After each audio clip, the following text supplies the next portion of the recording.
સાંજની આરતી કેમ થાય? સાંજની આરતી સુરત દાદા હાથમાં ને પછી આપણે ચોટીલાના ડુંગરની આરતી ચાલુ થાય છે.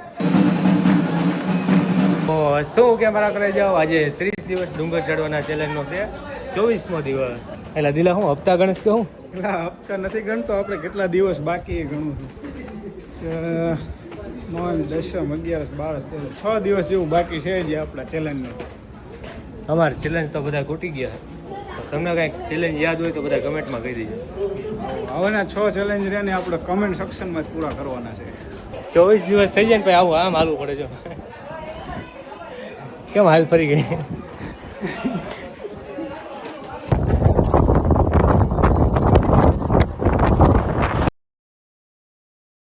અમારા ચેલેન્જના આજ 24 દિવસ પૂરા થઈ ગયા. અમારા જેટલા ચેલેન્જ બધા લખેલા હતા ને બધા પૂરા થઈ ગયા. તો તમે બધા કમેન્ટમાં કહી દો કે કયા કયા ચેલેન્જ કરવા આવે. 6 દિવસ બાકી છે એટલે 6 ચેલેન્જ નવા કહી દો.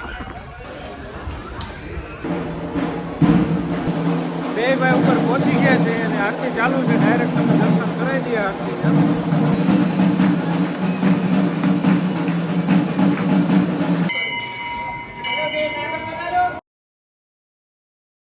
તમે ખાલી અહીંથી ચોટીલાનો નજારો જોવો. અહીંની આરતીની વાત કરીએ તો રવિવારના દિવસે 5:30 આરતી થાય છે અને આડા દિવસે બધા 6 વાગે આરતી થાય છે. સાંજની આરતી કેમ થાય? સાંજની આરતી સુરત દાદા હાથમાં ને પછી આપણે ચોટીલાના ડુંગરની આરતી ચાલુ થાય છે. તો પૂનમે સવારે કેટલા વાગે આરતી થાય છે એ બધું તમે કમેન્ટમાં કહી દેજો. તો બે ભાઈના 30 દિવસ ડુંગર ચડવાના ચેલેન્જનો આજે 24મો દિવસ પૂરો થાય છે. તો મળીએ કાલ 25મા દિવસ સાથે. ત્યાં સુધી લાઈક ને ફોલો કરી લેજો.